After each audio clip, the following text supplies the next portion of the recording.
I single-handedly wrote him enough tickets that they made him a habitual offender. Oh, we're just coming from the hospital. How am I supposed to get back and forth? Not my problem. That really is not my problem. Not my problem. When I was leaving, he had both fingers out the window, you know. Oh, kill me. He is the biggest prick I think I've dealt with. Welcome back to the LackLuster channel.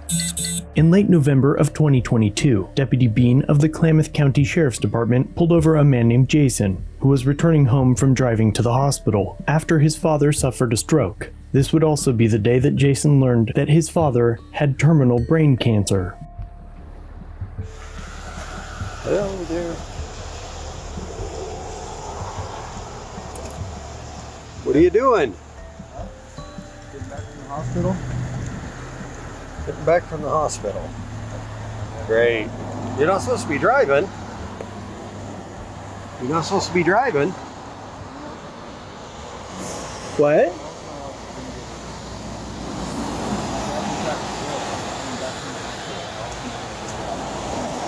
Yeah, I don't know. Do you have your ID? What? Do you have your ID? Yeah, why? You need to look at it. For what? What? For why? Because you're in violation Of what? of driving while suspended. Violation.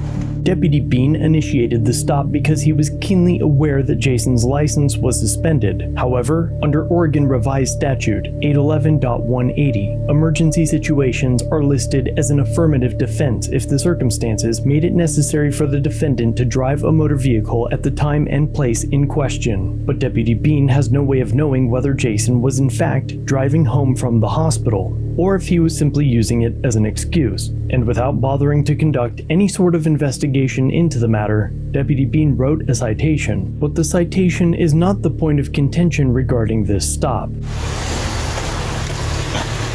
ID and stuff. Don't drive.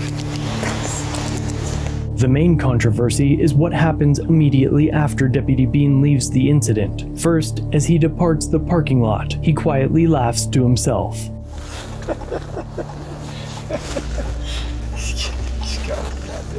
He then appears to drive about a mile down the road to arrive at the original location he was traveling to, during which the deputy forgets to deactivate his body cam and records talking to himself during his drive. That guy's selling the book.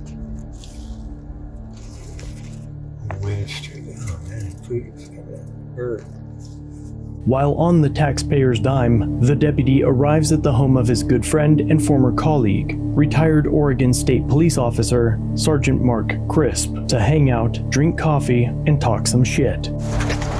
Come on in. Hey! Oh, I was on the way. I was just coming. I just was down here. No, I was at the mall. And I turned around, and here comes Jason Rohr.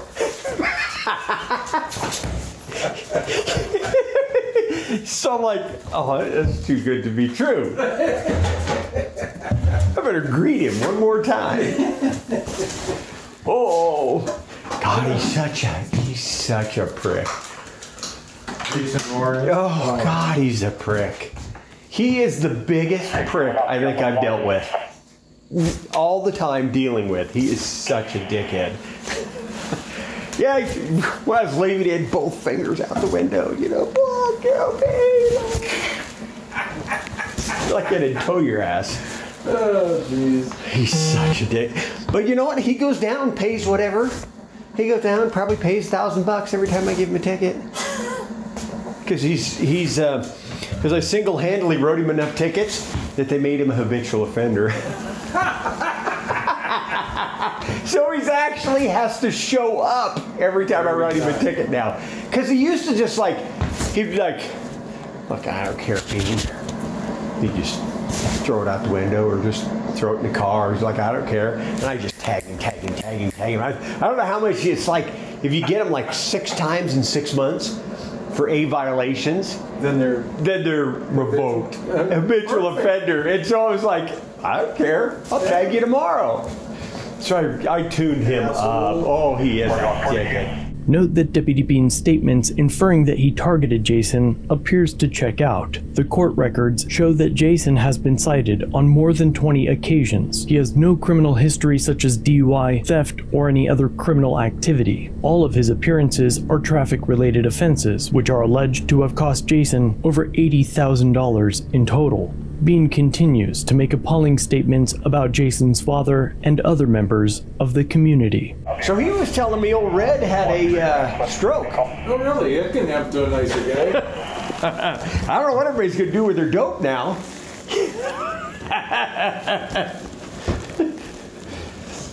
Yeah, old Red. Yeah, apparently that's what they said. Oh, we're just coming from the hospital. How am I supposed to get back and forth? Not my problem. That really is not my problem. Not my problem. God. Oh, my goodness. Oh, he's got some new tattoos. He's got it must be a different gang or something he's in, but he's got like a, like the German red insignia on his hand now. Oh, really? And tats all over this hand, like from, but they look like prison tattoos. They're really poor quality. So somebody around here is probably doing it. Yeah. Well, what's her name down? Probably with a dirty needle. Meadows. Dana Meadows does tattoos. Does she? Yeah. And they're prison quality. I've seen a couple of her. Is that right? Oh my goodness sakes. That's funny. Thank you. I was working on my old truck, trying to get it. Oh, were you? Trying to get the fucker out of the garage. Oh. Put the new one in there, and then the fucking Camaro broke down. Broke? How'd that happen? It's not broke down. It's not running. Tire. It has a flat tire. Which I can't get fixed with swabs. I have to take the tire off the car and take it to bin. Because it's a run flat tire. A speed rated run flat, and Swab says we don't fix those.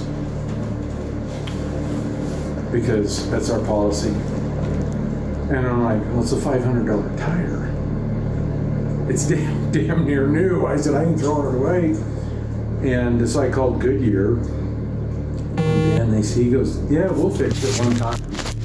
Deputy Bean's words are certainly constitutionally protected. The question is whether the conduct is suitable for duty. It certainly appears as though it would be classified as unbecoming for an officer. I personally don't know enough about Jason, his tattoos, or his father to condone their actions or speak for them, but it's imperative that we raise an eyebrow at the behaviors demonstrated in this video. It appears that Deputy Bean was targeting Jason, and the source that sent this video alleges that Deputy Bean's cruiser is at Mark's residence frequently, which, if true, would make Deputy Bean's occupation one of the few across the entire world that provides enough free time while on the clock to hang out and do nothing while you collect tax dollars. Of course, this is happening as agencies across the country complain that they don't have adequate funds or personnel to staff their departments efficiently, but I'm sure an audit of the Klamath County Sheriff's Office would show that all administrative, service, and maintenance tasks were completed at this time. So I'm curious what you think. Is Deputy Bean's egregious conduct acceptable to you? Does it appear that he values liberty as the coffee mug suggests? Are you satisfied with your tax dollars being spent like this? Let me know in the comment section. And if you like these investigations, check out another episode on screen. And if you have a story, let me be the first to shine a light on it using my submission form in the description.